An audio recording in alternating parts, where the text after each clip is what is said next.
Kamu lagi ngapain sih? Lagi lihat lambang Pancasila. Kalian tahu nggak sih Pancasila sebagai dasar pengembangan ilmu pengetahuan itu gimana? Bentar, aku punya videonya. Mending kita lihat videonya.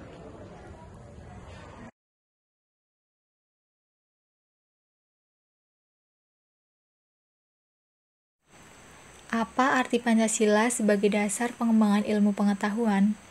Pancasila sebagai dasar nilai pengembangan ilmu memiliki arti bahwa kelima nilai dari Pancasila itu sendiri merupakan pedoman dalam pengembangan ilmu pengetahuan dan teknologi. Akan tetapi, sejalan dengan perkembangan iptek di masa kini, tidak dipungkiri selain dampak positif juga terdapat dampak negatif.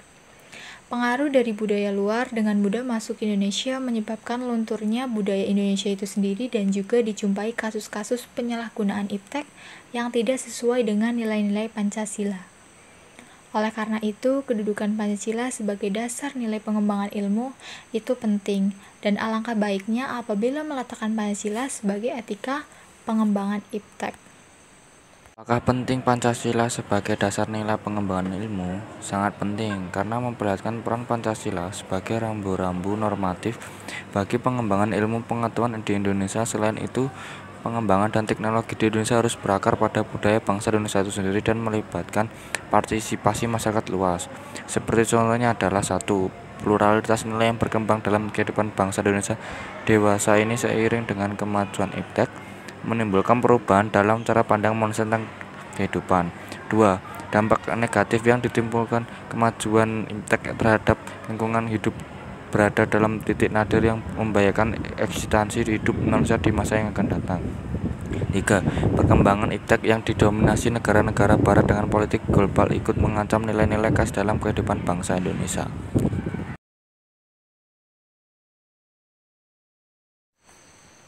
Mengapa Pancasila sebagai dasar pengembangan ilmu pengetahuan?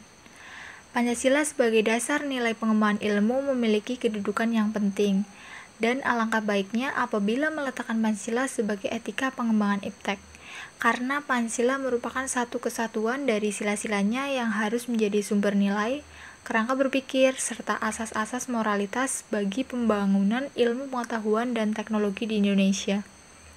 Pengembangan ilmu dan teknologi terlebih yang menyangkut manusia haruslah selalu menghormati martabat manusia, meningkatkan kualitas hidup manusia baik sekarang maupun di masa depan, membantu pemekaran komunitas manusia baik secara lokal, nasional maupun global terbuka untuk masyarakat.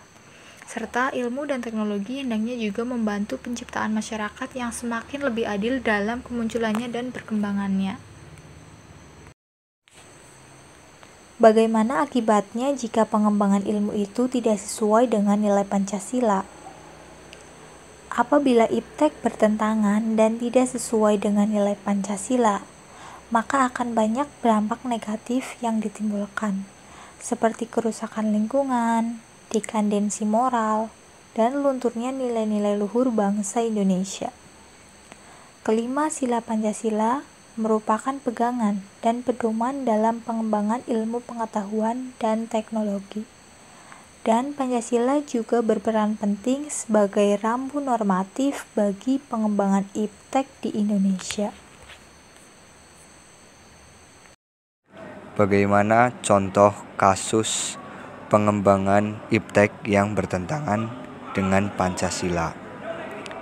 Pengembangan iptek yang tidak selaras dengan Pancasila dapat menimbulkan masalah baru.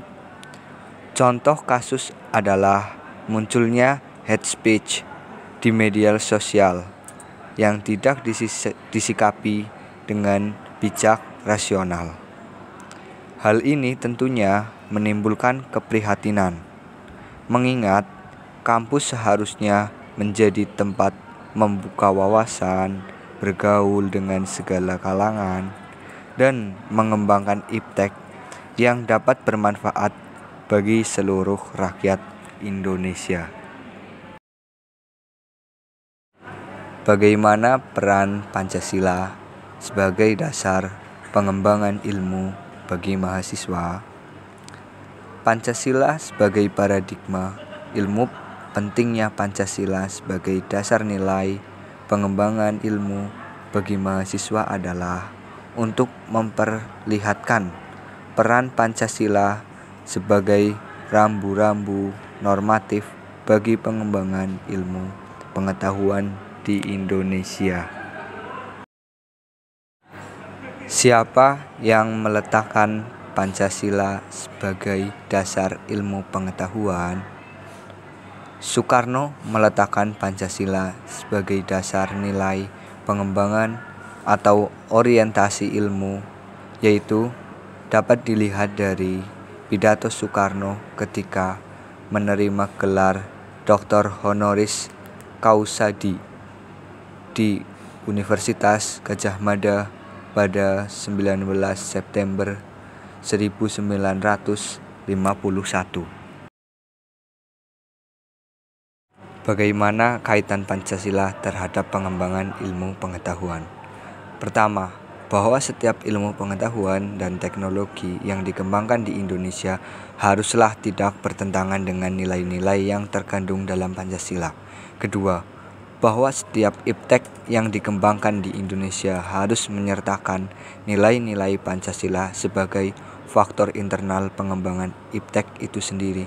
Ketiga, nilai-nilai Pancasila berperan sebagai rambu normatif bagi pengembangan iptek di Indonesia, artinya mampu mengendalikan iptek agar tidak keluar dari cara berpikir dan cara bertindak bangsa Indonesia. Keempat, bahwa setiap pengembangan iptek harus berakar dari budaya dan ideologi bangsa Indonesia sendiri, atau lebih dikenal dengan istilah indigenisasi ilmu atau mempribumian ilmu. Bagaimana konsep Pancasila sebagai dasar pengembangan ilmu? Yang pertama, setiap ilmu pengetahuan dan teknologi atau iptek yang dikembangkan di Indonesia tidak bertentangan dengan nilai-nilai yang terkandung dalam Pancasila. Yang kedua, setiap iptek yang dikembangkan di Indonesia harus menyertakan nilai-nilai Pancasila sebagai faktor internal pengembangan iptek itu sendiri. Yang ketiga, nilai-nilai Pancasila berperan sebagai rambu normatif bagi pengembangan iptek di Indonesia. Artinya, mampu mengendalikan iptek agar tidak keluar dari cara berpikir dan cara bertindak bangsa Indonesia. Yang keempat, setiap pengembangan iptek harus berakar dari budaya dan ideologi bangsa Indonesia sendiri, atau yang lebih dikenal dengan istilah indigenisasi ilmu atau mempribumian ilmu. Apa saja bentuk tantangan terhadap Pancasila sebagai dasar pengembangan iptek di Indonesia? Yang pertama, kapitalisme yang sebagai menguasai perekonomian dunia, termasuk Indonesia. Akibatnya, ruang bagi penerapan nilai-nilai Pancasila sebagai dasar pengembangan ilmu menjadi terbatas. Yang kedua, globalisasi yang menyebabkan lemahnya daya saing bangsa Indonesia dalam pengembangan iptek, sehingga Indonesia lebih berkedudukan sebagai konsumen daripada produsen dibandingkan dengan negara-negara lain. Yang ketiga, konsumerisme menyebabkan negara Indonesia menjadi pasar bagi produk teknologi negara lain yang lebih maju ipteknya. Pancasila sebagai pengembangan ilmu baru pada taraf wacana yang belum berada pada tingkat aplikasi kebijakan negara. Apa saja alasan yang menyebabkan diperlukannya Pancasila sebagai dasar nilai pengembangan iptek dalam kehidupan berbangsa Indonesia? Yang pertama, adanya pengerusakan lingkungan yang ditimbulkan oleh iptek, baik dengan dalih percepatan pembangunan daerah tertinggal maupun upaya peningkatan kesejahteraan masyarakat. Yang kedua, penjabaran sila-sila Pancasila sebagai dasar nilai pengembangan iptek dapat menjadi sarana untuk mengontrol dan mengendalikan kemajuan iptek yang berpengaruh pada cara berpikir dan bertindak masyarakat yang cenderung pragmatis. Yang ketiga, nilai-nilai kearifan lokal yang menjadi simbol kehidupan di berbagai daerah mulai digantikan dengan gaya hidup global, seperti sikap bersahaja digantikan dengan gaya hidup bermewah-mewah, solidaritas sosial digantikan dengan semangat individualistis, musyawarah untuk mufakat digantikan dengan voting, dan lain-lain. Apa saja urgensi Pancasila sebagai dasar nilai pengembangan ilmu? 1. Ilmu pengetahuan yang dikembangkan di Indonesia masih berorientasi pada Barat. 2. Perkembangan ilmu pengetahuan di Indonesia lebih berorientasi pada kebutuhan pasar. 3. Pengembangan ilmu pengetahuan dan teknologi di Indonesia belum melibatkan masyarakat luas. Beberapa strategi Pancasila sebagai pengembangan ilmu. 1. Dengan sila pertama, menempatkan manusia dalam alam sebagai bagiannya dan bukan pusatnya. Dengan sila kedua, untuk kemanusiaan tidak hanya untuk kelompok lapisan tertentu. Dengan sila ketiga, solidaritas dalam subsistem sangat penting untuk kelangsungan keseluruhan individualitas tetapi tidak mengganggu integrasi.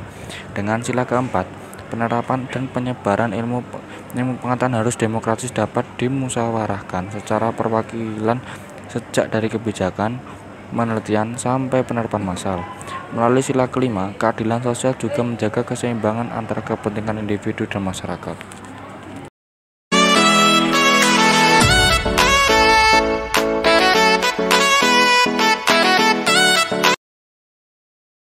Perkenalkan, kami dari kelompok 5. Nama saya Kana Saputra Kristanto. Nama saya Niki Kurniawati. Nama saya Nanda Zawalajuna. Nama saya Nandayoro Arsiles. Sekian dari kelompok kami. Terima kasih.